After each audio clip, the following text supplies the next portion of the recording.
할렐루야 반갑습니다. 2023년 3월 19일 주일 예배를 시작합니다. 예배는 하나님을 기쁘시게 하는 것입니다. 내 영혼아 하나님을 기쁘시게 하자 이렇게 3번 고백함으로 예배 선언하고 예배 시작하도록 하겠습니다. 시작. 내 영혼아 하나님을 기쁘시게 하자. 내 영혼아 하나님을 기쁘시게 하자. 내 영혼아 하나님을 기쁘시게 하자. 아멘.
오늘 예배를 위해서 합심해서 간절히 기도합니다. 하나님 아버지여 감사합니다. 오늘도 귀한 날 주시고 하나님 아버지 앞에 나와 예배하며 영광 돌리시도록 인도하심을 감사합니다. 모든 시간 하나님의 성령으로 충만하게 하시고 은혜와 진리가 풍성한 모든 예배가 될 수 있도록 예배의 시종을 주님이 함께 하시며 이끌어 주시옵소서. 우리 하나님을 기쁘시게 하기에 조금도 부족함이 없도록 시간을 구별하시고 함께하여 주시옵소서. 우리 각자 아바 지역에서 예배할지라도 성령으로 하나 되어서 하나님을 기쁘시게 하는 귀한 예배가 되도록 인도해 주시옵소서. 우리 주님이 함께 하시고 나며 예수 이름으로 기도합나이다.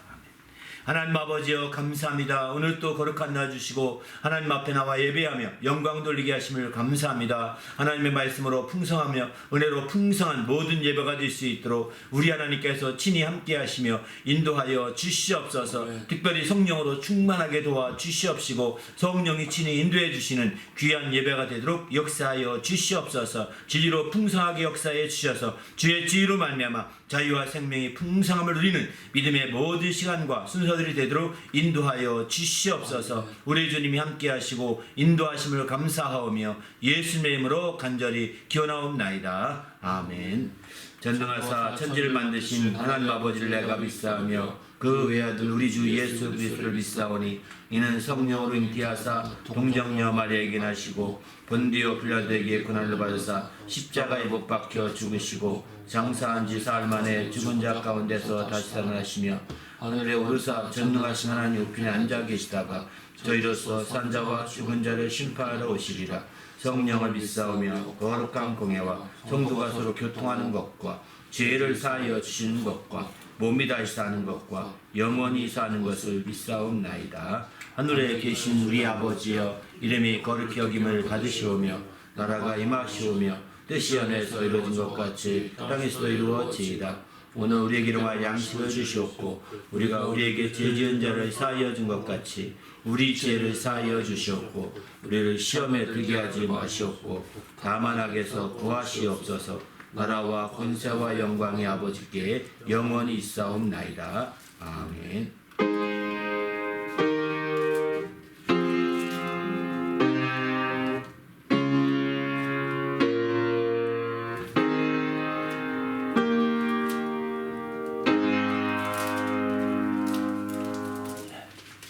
오늘 찬송은 주 믿는 사람 일어나 357장, 행군 나팔소리로 360장, 또 내 평생에 가는 길 413장 찬송으로 또 하나님께 영광을 드립니다.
할렐루야, 반갑습니다.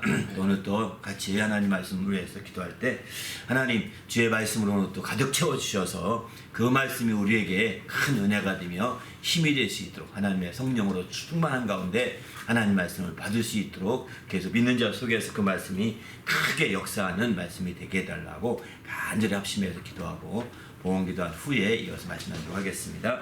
하나님 아버지여 감사합니다. 오늘 또 귀한 날 주시고 우리 하나님 앞에 나와 예배하며 영광도 있는 주님의 모든 성도들 주님이 축복하시며 함께하여 주시옵소서.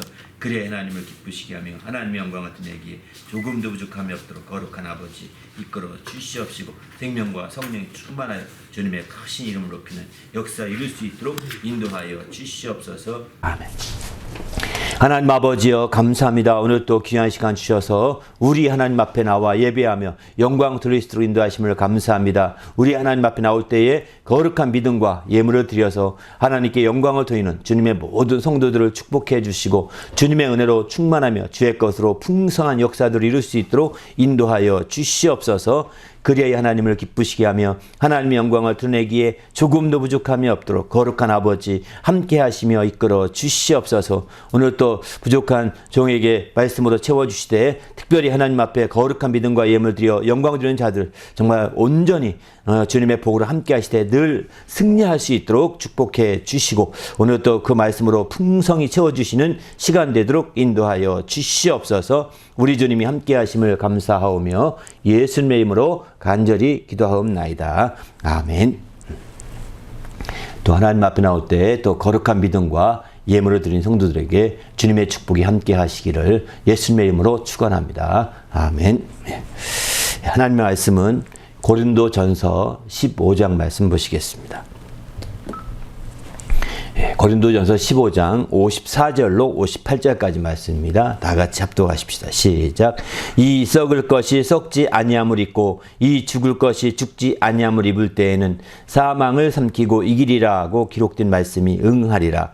사망아 너희의 승리가 어디 있느냐? 사망아 내가 쏘는 것이 어디 있느냐? 사망이 쏘는 것은 죄요 죄의 권능은 율법이라. 우리 주 예수 그리스도로 말미암아 우리에게 승리를 주시는 하나님께 감사하노니 그러므로 내 사랑하는 형제들아 견실하며 흔들리지 말며 항상 주의 일에 더욱 힘쓰는 자들이 되라. 이는 너희 수고가 주 안에서 헛되지 않은 줄을 알미니라. 아멘. 오늘은 내 영혼아 승리를 누리며 살자 이런 제목의 말씀으로 나누고자 합니다. 우리 그리스도인들은 주권이 하나님께 있음을 믿는 자들입니다. 우리가 이 땅에 오늘날 우리가 정치 제도로 민주주의를 우리가 외치게 됩니다. 그리고 민주주의 국가들에서 발전되는 걸 보게 됩니다. 그런데 이렇게 민주주의가 보편 이렇게 아주 중요한 정치적 이념이 되다 보니까 사실은 민주주의라는 것은 그 시민들에게 주권이 있다는 뜻이거든요. 그런데 이렇게 시민들이 주권을 행사하고 주권을 가지고 움직이다 보니까 마치 이 주권이 이제 하나님께 없고 하나님도 내 마음대로 할 수 있는 것 같이 이렇게 생각합니다. 어떤 사람들은. 그것은 잘못입니다. 주권은 하나님께 있습니다. 우리가 이 땅에서 정치에 있어서 주권은 우리 시민들에게 있을지 모르겠지만 그러나 우리의 생사 화복을 주관하시는 그 주권은 하나님께 있는 겁니다. 하나님께 모든 주권이 있다는 것을 확실히 믿는 자들이 그리스도인입니다. 그래서 우리는 세상의 다른 것에는 복종하지 않을지라도 오직 하나님 앞에 순종하고 복종하는 것은 그분이 나의 주권자이기 때문입니다. 내가 육신적으로는 이 땅에서 어떤 나라에서 시민권자로서 자기의 주권을 행사할지 모르겠지만 그러나 이제 우리는 하나님 앞에서는 내 주권이 없다는 거예요. 내려놔야 되는 거죠. 그분이 나의 주권자예요. 그래서 우리는 그분을 향해서 주님이라고 부릅니다. 주님이라는 것은 주인님이라는 뜻입니다. 바로 내 주권이 주인에게 있는 것이죠. 그렇기 때문에 우리는 주님 안에서 적극적으로 내 주권의식을 정말 주님께 있다고 하는 사실을 자꾸 인정하고 믿음으로 주님의 말씀을 듣고자 하고 주님의 명령을 따르고자 하고 주님이 지시하신 바를 그대로 복종하고자 하는 그런 우리의 믿음의 태도가 굉장히 중요한 것이죠. 우리 모두가 이제 주님의 그 주권을 인정하시고 그 주권을 따라 움직이시는 성도가 되시길 바랍니다. 이 역대상 29장 11절 보면은 다윗은 이와 같이 고백합니다. 다윗의 말년에 그는 성전을 지을 준비를 다 하고 이제 솔로몬에게 그의 모든 양육할 것까지 다 이제 얘기하는 상태에서 그가 마지막으로 그가 하나님께 감사하는 기도를 하는 내용들입니다. 그때 그 한 부분인데 11절과 12절 내용을 보시면 이렇게 나와 있습니다. 여호와여 위대하심과 권능과 영광과 이김과 위엄이 다 주께 속하였사오니 천지에 있는 것이 다 주의 것이로소이다. 여호와여 주권도 주께 속하였사오니 주는 높으신 만물의 머리심이니이다. 부와 귀가 주께로 말미암고 또 주는 만물의 주자가 되사 손에 권세와 능력이 있사오니 모든 자를 크게 하심과 모든 자를 강하게 하심이 주의 손에 있나이다. 이렇게 표현하죠. 바로 주님께 전적인 주권이 있음을 그는 그의 말년에 가서 정말 너무나 알고 하나님 앞에 감사하는 걸 보게 됩니다. 그 솔로몬까지 그의 말제와 같은 솔로몬까지도 왕으로 세우고 이제 그를 위해서 성전을 짓도록 이제 다 준비해서 넘겨주면서 주님께 이렇게 감사하는 내용인 거죠. 이것은 이렇게 할 수 있었던 것은 한마디로 말해서 하나님께 주권이 있기 때문에 주님께 주권이 있기 때문에 가능했던 거라고 그는 고백하고 있는 거죠. 이렇게 할 수 있었던 것은 그분에게 그 위대하심과 권능과 영광과 승리, 이김도 정말 위엄도 다 그분께 속해 있는 주권 아래에 있는 것이다 라고 그는 고백하고 있습니다. 그리고 더 나아가서는 부와 기도 그에게로 말미암고 또 모든 자를 크게 하심과 강하게 하심도 그 주권자 그 손 아래에 있다고 그는 고백하고 있는 거죠. 그렇습니다. 이렇게 우리가 주님의 주권을 적극적으로 다윗과 같이 인정하는 삶은 굉장히 중요합니다. 물론 말년에 가서 깨닫기만 해도 그것 감사할 일이겠지만 그러나 이 다윗 같은 경우 말년에 깨달은 것은 아니었습니다. 그는 이렇게 주권이 하나님께 속했다는 사실을 그가 어릴 때부터 청소년 시기부터 깨닫고 인정했던 걸 보게 됩니다. 그가 골리앗과의 싸움에 나갈 때에 그는 사무엘상 17장 47절 이렇게 말합니다. 여호와의 구원하심이 칼과 창에 있지 아니함을 이 무리로 알게 하리라. 전쟁은 여호와께 속한 것인즉 그가 너희를 우리 손에 붙이시리라 하면서 그 전쟁에 나가죠. 이때 이 다윗의 나이는 청소년기예요. 한 12살 정도 좀 나이밖에 안 된 거죠. 그 정도 나이인데 그가 이제 아버지의 신분을 가지고 장형 엘리압이 지금 군대에 가 있기 때문에 그때만 해도 군대에 가 있는 가족들을 위해서 계속 음식을 배달했던 것 같습니다. 그렇게 해서 음식을 배달하러 아버지 신분으로 가서 전쟁터에 나가봤더니 골리앗이 앞에 나와서 막 이스라엘 군대를 욕하고 비아냥거리고 아주 막 이렇게 뭐라고 할까요? 모욕하는 거예요. 그런 사실을 보는데 그럼에도 불구하고 이스라엘 군대에서는 아무도 나가서 대적하려고 하지 않습니다. 왜냐하면 골리앗이 워낙 큰 거인이었습니다. 2m 한 50 정도 되는 거인이라고 합니다. 그러니 뭐 그 앞에 나가이라는 감히 상상을 못하는 거죠. 그때에 이 다윗이 앞서서 말하는 겁니다. 정말 하나님께서 이스라엘 하나님의 그 군대를 모욕하는 자 저를 하나님이 가만히 두시겠느냐 하면서 그가 이렇게 고백하며 그 전쟁에 나가게 되는 거죠. 그가 이렇게 전쟁에 하나님께 속하였고 저를 내게 붙이시리라 라고 이렇게 확신했던 이유는 무엇일까요? 그는 그러기 전에 청소년 시기에 형들이 다 군대가 있는 동안에 그는 목동으로 바로 어린 양들을 돌보고 있었습니다. 양들을 돌볼 때 어린 나이죠. 그러니까 돌볼 때에 정말 사자가 와서 늑대가 와서 물어갈 때는 쫓아가서 이 사자 입을 찢고서 그 안에 있는 양들을 꺼내냈다 이렇게 말하고 있거든요. 그만큼 그는 그 자기가 맡은 책임 때문에 끝까지 움직였던 걸 보죠. 그때에 그는 그 하나님이 도와주었던 걸 생각합니다. 그러면서 사자는 이스라엘 백성들의 그 양을 물어갔지 이스라엘을 모욕하진 않았거든요.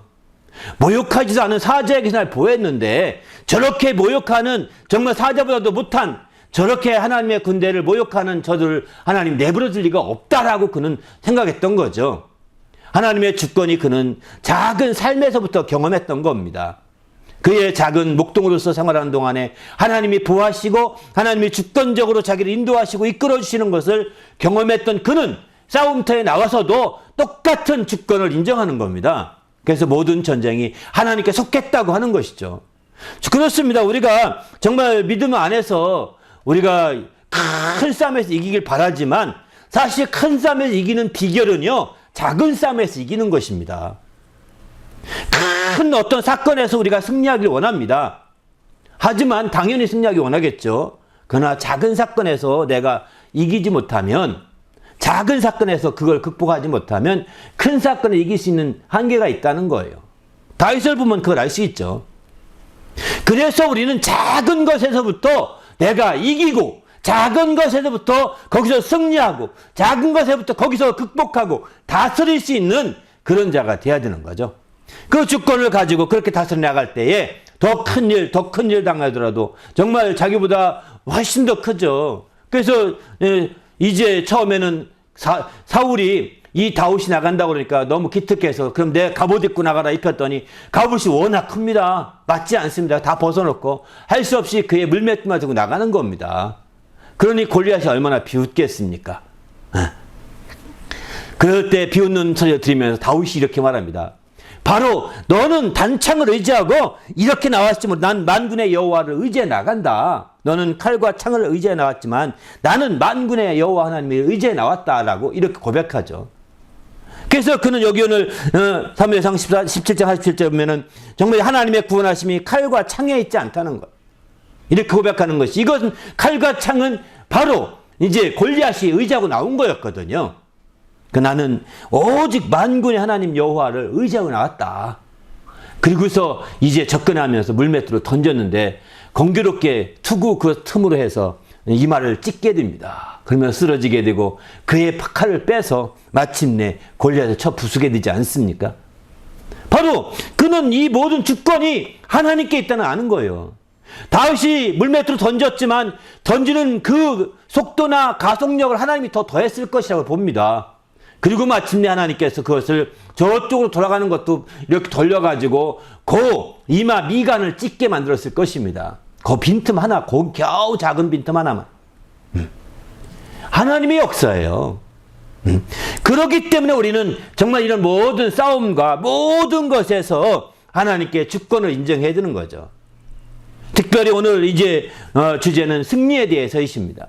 승리에 대해서인데 바로 승리하기 위해서는 싸워야 되고 전쟁에 피할 수 없는 것인데 이렇게 영적 전쟁을 하고 싸워야 되는데 우리는 어떻게 할 것이냐는 거죠. 이 모두가 하나님께 속했다고 하는 것, 하나님의 주권 아래서 펼쳐지고 있다는 사실을 우리가 안다면 우리는 모든 이 싸움에서 승리할 수 있는 거죠. 그러나 하나님께서 이 모든 전쟁과 싸움 가운데 하나님께 주권이 있다고 생각지 않는 자들은 자기가 싸우려고 합니다. 자기 주권을 가지고. 왜? 자기 주권은 지켜야 되거든요, 기본적으로. 그러나 하나님의 주권을 가지고 있는 자들은 하나님이 싸우시라는 것을 알기 때문에 하나님의 주권을 위해서 그저 나갈 뿐인 겁니다. 우리가 앞뒤 재지 않고 인간적인 계산을 가지고 두드리지 않는 거죠. 오직 믿음을 가지고 나가는 것입니다. 이렇게 믿음으로 싸우러 나가는 것을 우리는 믿음의 선한 싸움이라고 이렇게 표현하게 됩니다. 바로 우리 믿는 성도들은 믿음의 선한 싸움을 싸우는 자들입니다. 더구나 이 싸움에는 크게 영적인 세력과의 싸움이 있는 반면에 또 우리 성도들 간에 영적인 그 악한 영들이 방해로 말미암아 이제 함께 또 속은바가 되어서 사람들까지 얼마나 많이 싸웁니까? 지금 이 전쟁도 마찬가지죠. 이런 전쟁도 이제 다 악한 자에 속아서 서로가 이렇게 몰살시키려고 하는 겁니다. 그러나 우리가 이런 상황과 환경과 상황 속에 어쩔 수 없이 피할 수 없는 전쟁이 있고 피할 수 없는 싸움이 있는 거죠. 어쨌든 우리는 주님 앞에서 기본적으로 우리가 해야 될 것은 믿음의 선한 싸움을 싸워야 되는 겁니다. 그래서 디모데전서 6장 12절 보면 믿음의 선한 싸움을 싸우라. 영생을 취하라. 이를 위해서 내가 부르심을 받았고 많은 증인 앞에서 선한 증언을 하였도다. 이렇게 말하죠. 디모데후서 4장 7절도 나는 선한 싸움을 싸우고 나이와 달려갈 길을 마치고 믿음을 지켰다고 이렇게 말합니다. 믿음을 지켰다는 거, 선한 싸움을 통해서. 우리는 이렇게 믿음의 선한 싸움을 통해서 믿음을 지키고 정말 끝까지 이 싸움에서 나가는 거예요. 주님의 주권을 인정하고 나가는 겁니다. 그럴 때 마침내 우리는 그 전쟁이 하나님께 속한 것이고 싸움도 하나님께 속한 것임을 이렇게 알 수 있는 것이죠. 그래서 우리가 적극적으로 믿음 생활하면서 이런 믿음의 선한 싸움에 대한 우리의 마음과 생각을 확실하게 다져야 합니다. 그럴 때에 하나님을 기쁘시게 하는 성도가 되는 거죠. 그런데 이런 선한 싸움의 반대한 말을 악한 싸움이라고 표현합니다. 선한 싸움과 악한 싸움은 어떤 차이가 있을까요? 선한 싸움은 바로 모두가 이기는 싸움입니다. 바로 악한 싸움은 악한 자와의 싸움이죠. 악한 자의 싸움, 악한 자와의 싸움은 바로 악한 싸움인데 이것은 바로 이제 넉다운 게임입니다. 한 사람이 이기는 거죠. 한쪽만 이기게 되는 거죠. 한쪽은 무너지게 됩니다. 그러나 선한 싸움은 양쪽이 다 함께 이길 수 있는 길이 되는 거예요.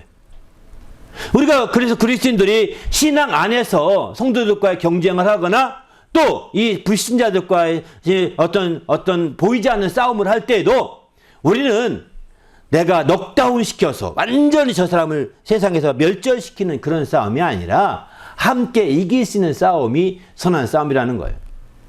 함께 이기는 거죠. 저도 이기고 나도 이기는. 특별히 성도들 안에는 저도 이기고 나도 이길 수 있는, 모두가 이길 수 있는 그런 싸움을 우리는 흔히들 선한 싸움이라고 표현합니다. 반면에 이제 한 사람이 독식하는 싸움을 악한 싸움이라고 볼 수 있는 거죠.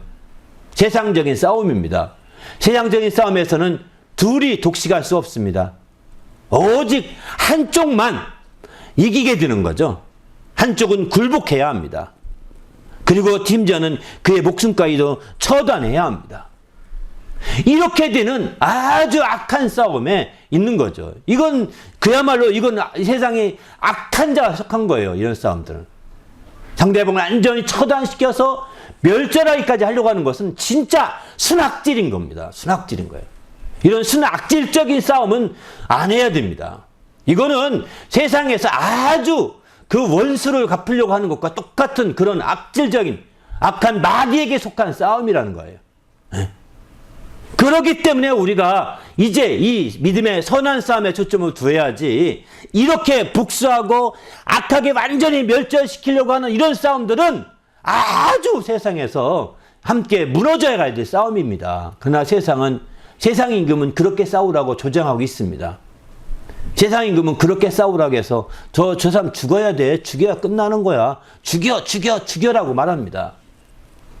죽여서 끝나는 것이 없습니다. 반드시 대치기 당하고 망하는 겁니다. 오히려 안 죽이면 못한 꼴이 되는 거예요. 모든 게. 얼마나 많은 자들이 죽이면 끝난다고 생각했지 않습니까? 그러나 그들이 죽어가면서 역사상 계속 죽고 난 뒤에도 계속 욕먹고 있잖아요. 왜 바보 같은 짓 하는지 모르겠어요. 죽이면 끝나는 게 아닙니다. 바로 악한 싸움은 세상에서 그렇게 요구합니다. 유도합니다. 이끕니다. 하지만 선한 싸움은 그렇게 하는 것이 아닙니다. 함께 이기는 싸움.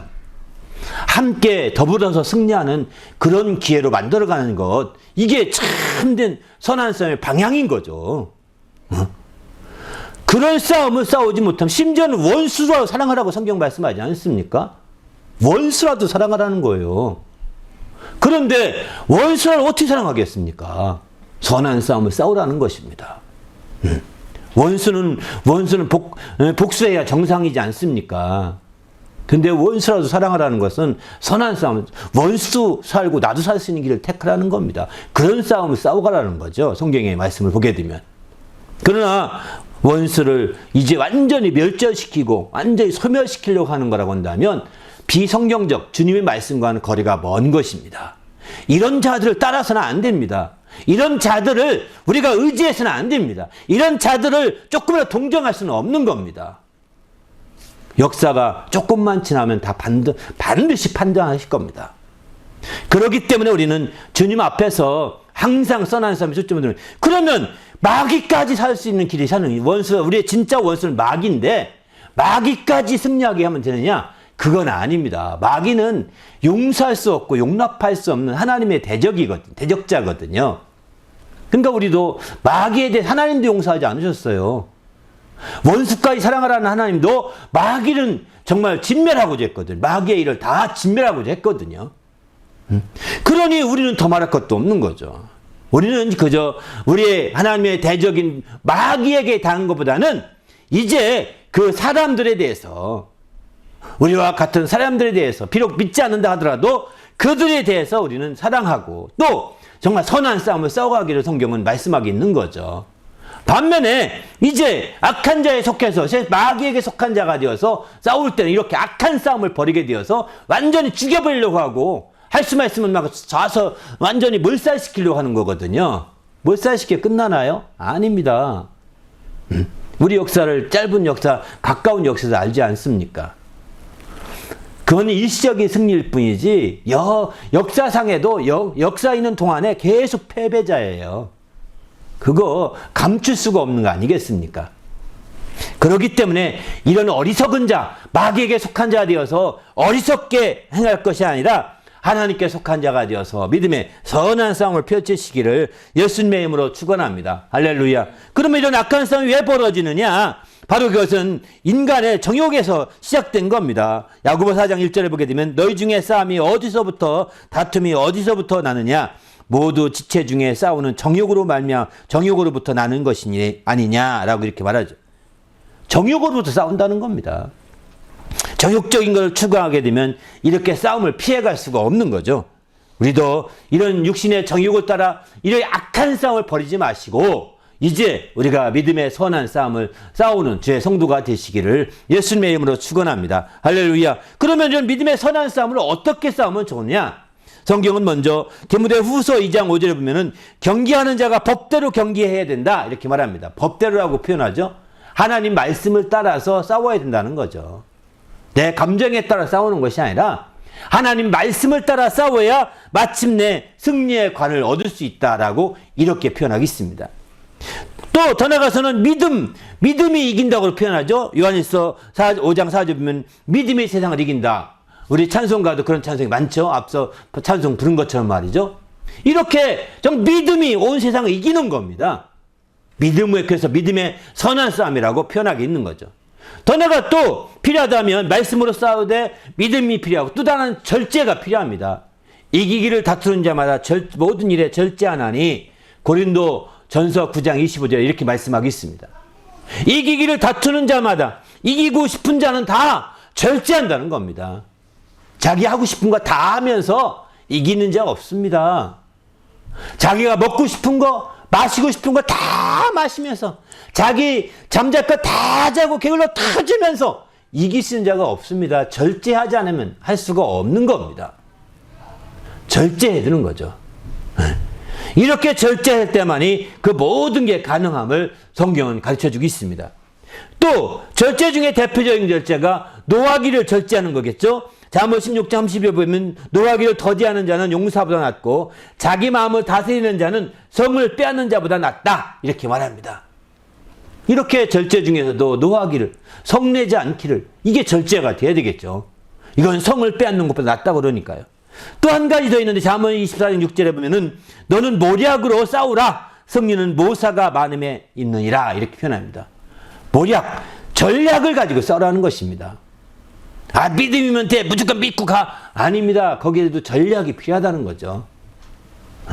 전략이 믿음으로 그 다음에 절제와 그리고 전략으로 나가는 것, 이 모두가 말씀을 통해 이루어진다고 이렇게 성경은 말씀하고 있습니다.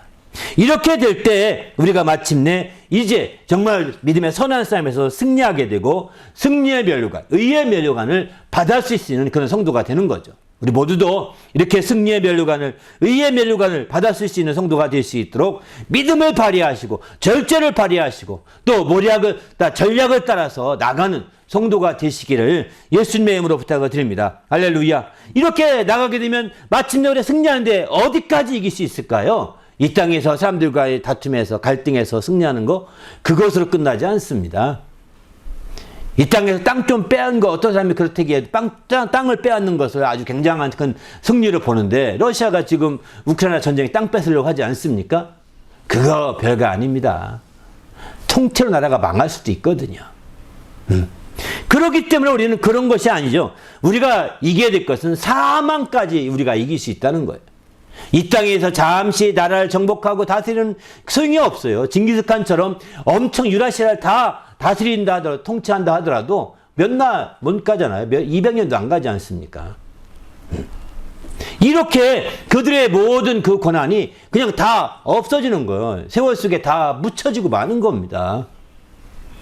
그러나 정말 우리가 믿음의 선한 싸움을 통해 싸우고자 하는 것은 뭐냐면 사망을 이기는 것입니다. 사망을 이기는, 사망의 권세는 최고의 권세예요. 그 이 땅의 권세를 가장 좋은 권세 가진 자들이 궁극적으로 행사하는 것은 사망 권세거든요. 궁극적으로 사망 권세예요. 다른 거 없습니다. 아무리 큰 권세, 돈을 빼서 죽이지 않으면 소용이 없잖아요. 죽이는 권세가 최고의 권세예요. 그리고 이 죽이는 권세를, 사망 권세를 가장 두려워합니다. 그래서 아무리 정말 악질적인 독재자를 하더라도 죽음 앞에 벌벌 떠옵니다. 지난번에 그 소련이 무너져서 동고락파 그 독재자들이 무너지는 거 볼 때 저를 떠는 거 보면서 놀랐습니다. 야, 저렇게까지 떠는구나 이런 생각이 들더라고요. 이렇게 정말 그들도 사망을 권세 가지고 죽였지만, 독재자가 되어 죽였지만, 그러나 그들이 그 죽음 앞에서 떠는 모습 보십시오. 얼마나 불쌍합니까? 그러나 믿음의 선한 싸움은 이런 사망을 이긴다고 오늘 본문에 말하죠. 오늘 본문에 15장 54절 보면 이 썩을 것이 썩지 않을 것이 있고 이 죽을 것이 죽지 아니하면 입을 때에는 사망을 삼키고 이기리라. 이렇게 변하지 않습니까? 이런 말씀 이사야서 25장 8절의 말씀인데 그 말씀을 응하게 한다는 거예요. 이사야서 25장 8절 보게 되면은 사망을 영원히 멸하실 것이니라 이렇게 변했어요. 사망을 영원히 멸하실 것, 사망을 삼키고 이긴다는, 사망 권세를 깨트린다는 것을 의미합니다.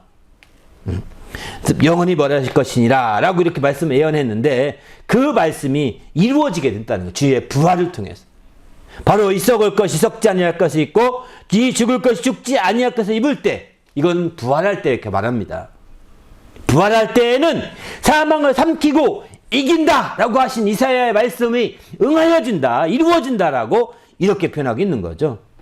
그렇습니다. 정말 사망의 그런 권세가 무너지는 거죠. 예수께서 그래서 사망 권세를 사흘 만에 무너뜨리고 그가 부활하지 않았습니까? 4월 9일이면 이제 부활주일인데 그가 부활하신 것을 우리는 기념해서 매주마다 이렇게 주일마다 모이고 있습니다. 그 부활을 기념해서. 그러기에 우리는 주님 안에서 적극적으로 이렇게 사망 권세 가진 자들을 우리가 대적하고 정말 사망 권세까지 능히 이기게 믿음의 선한 싸움을 통하여 이길 수 있다는 것을 성경은 가르쳐주고 있는 것이죠. 그러면 어떻게 믿음의 선한 싸움을 싸운 사람들이 사망 권세를 이길 수 있느냐? 그 오늘 본문에 55절부터 57절 이런 말씀하죠. 사망아 너의 승리가 어디 있느냐? 사망아 네가 쏘는 것이 어디 있느냐? 사망이 쏘는 것은 죄요 죄의 권능은 율법이라 이렇게 말하죠. 사망이 너 이기는 게 어디 있고 쏘는 게 어딨냐? 사망을 비웃지 않습니까? 왜 이렇게 비울 수 있을까요? 바로 예수께서 오셔서 바로 우리의 죄악을 다 대속해 주셨기 때문인 거죠. 사망은 죄를 겨냥합니다. 사망은 죄가 있는 자는 죄의 값은 사망이기 때문에 죄 있는 자들은 사망을 피할 수가 없습니다. 사망을 벗어날 수가 없는 겁니다. 죄의 값이 사망이기 때문에. 그런데 예수께서 오셔서 우리의 죄를 다 짊어지시고 대속해 주신 겁니다. 그러므로 말미암아 사망이 이제 그 쏠 게 없는 거예요. 관역을 잃어버린 겁니다. 사망이 쏠 데가 없는 거예요. 사망의 능력을 권세를 발휘할 데가 없는 거예요. 예수님이 더구나 예수님이 죽음 가운데 사망해서 죽은 자 가운데 그가 첫 부활이 되죠. 첫 열매 되셨다고 했습니다. 부활하신 첫 열매가 되심으로 말미암아 사망 권세가 깨지게 되고 그 뒤에는 이제 완전히 사망이 조롱거리가 된 거죠. 그렇게 최고의 권세가 조롱거리가 된 겁니다. 최상의 권세가 조롱거리 된 거예요. 이 세상에서 최고의 권세거든요.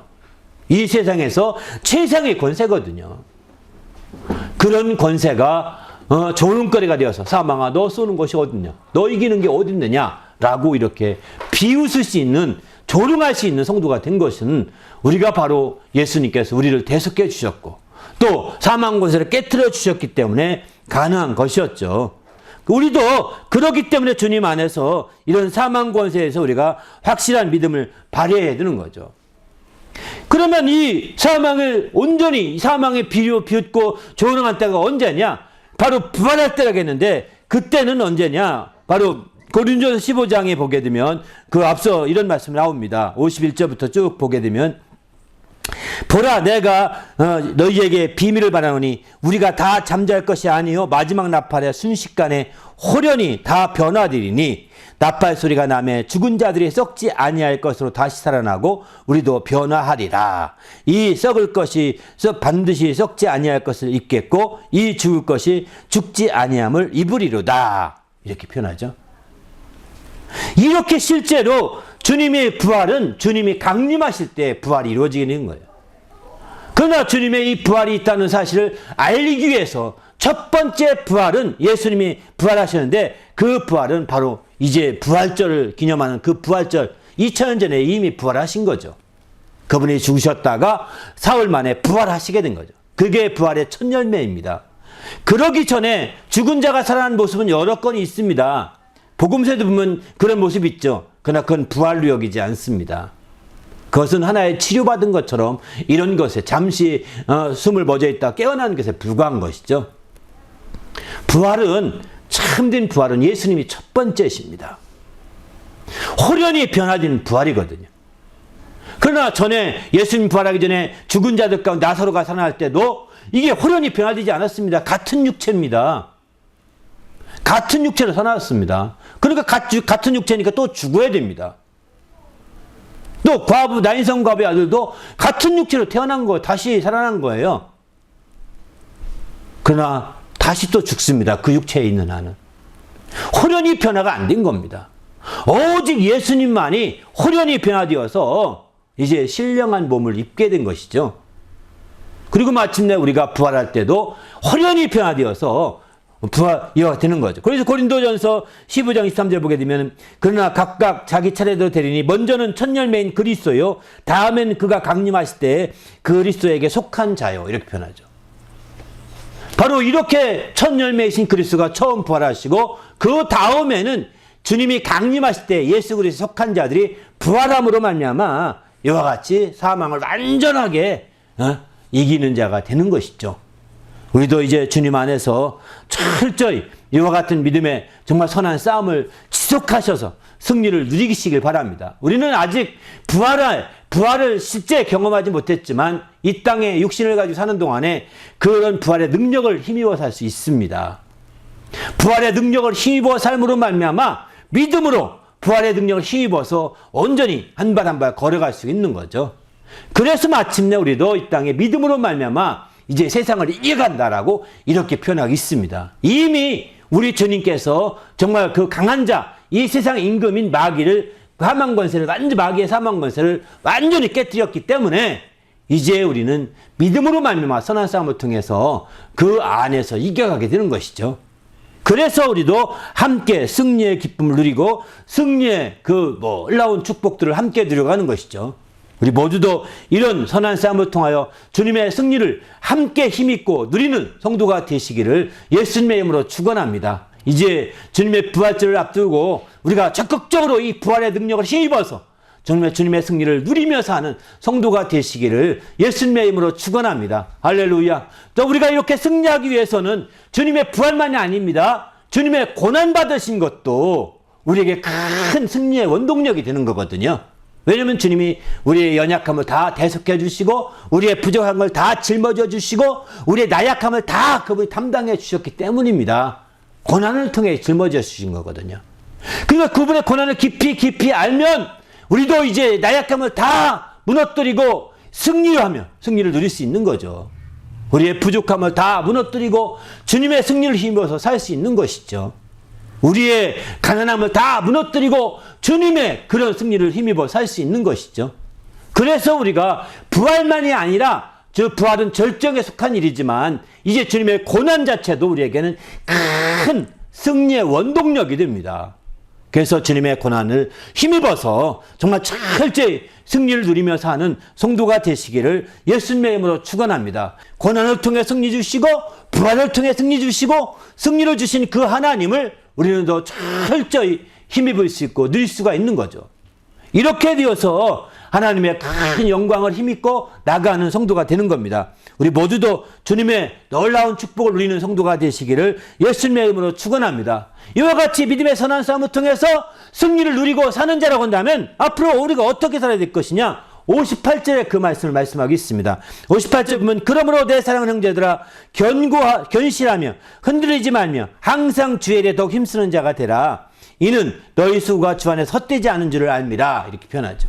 이제 우리가 믿음의 선한 싸움을 통해서 승리를 누리며 사는 자라고 한다면 이제 우리가 견실하고 흔들리지 말고 항상 주의 일에 힘쓰는 자가 된다면 더욱더 주님의 승리를 누리며 사는 성도가 될 수 있으리라 확신합니다. 우리 모두도 주님의 승리를 누리며 삶으로 말미암아 더욱더 행복해지는 귀한 주의 성도가 되시기를 예수님의 이름으로 축원합니다. 할렐루야. 함께 기도하겠습니다. 하나님, 오늘 또 하나님 말씀을 통해서 우리 심령이 승리하며 또 승리를 통하여서 정말 온전히 하나님의 행복을 누리는 귀한 성도가 되도록 도와달라고, 이미 주님께서 고난을 받으셔서 또 부활하셔서 이미 승리해 놓으신 그 승리를 내가 온전히 힘입어 주님의 고난과 부활의 모든 것들이 헛되지 않게, 그것이 100% 나에게 큰 영향이 되고 큰 힘이 되고 큰 도움이 되며 큰 은혜가 될 수 있도록 인도해 달라고 간절히 합심해서 기도합니다. 하나님 아버지여 감사합니다. 우리 주님이 함께 하시고 오늘 또 우리 주님이 함께하여 주심으로 주님 앞에 귀하게 쓰며 주님의 영광을 드러내기에 조금도 부족함이 없도록 거룩한 아버지 이끌어 주시옵소서. 생명과 성령이 충만하여 우리 하나님을 기쁘시게 하기에 부족함이 없도록 하나님 아버지 이끌어 주시고 역사하여 주시옵소서. 우리 주님이 함께하심을 감사하며 예수 이름으로 기도합니다. 하나님 아버지 감사합니다. 오늘 또 귀한 날 주셔서 하나님 앞에 나와 예배할 때 정말 주님의 승리를 힘있게 도와 주시옵소서. 주님이 고난받으시고 부활하셔서 우리에게 이미 승리해 놓으신 것을 우리가 힘있고 살게 하시고 그것으로 말미암아 우리가 온전히 하나님의 행복을 누리는 귀한 성도가 되게 도와 주시옵소서. 오늘도 이처럼 주님의 승리를 힘입어 살기로 결심하고 들어가는 모든 주님의 성도들 축복하시며 주의 그 가정들 주님이 축복해 주시옵소서. 감사하오며 예수님의 이름으로 기도하옵나이다. 아멘.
생각하면 너무 행복해.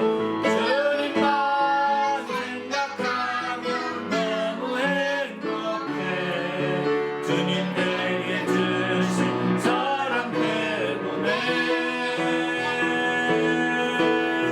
주님만 의지하면 너무 즐거워.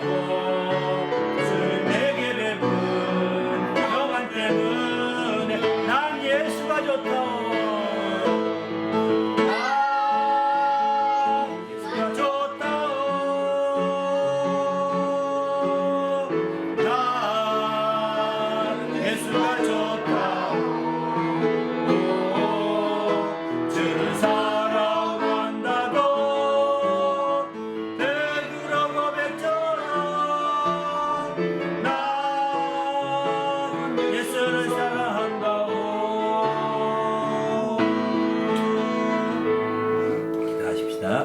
이제는 우리 구주 예수 그리스도 내와 하나님 아버지의 크신 사랑과 성령님의 그 교통하심이 이제 하나님의 뜻대로 승리함으로 말미암아 온전히 더욱더 행복해지기로 결심하고 돌아가는 모든 믿음의 성도들 위에와 그 가정과 교회 위에 지금부터 영원토록 함께 있을지어다. 아멘.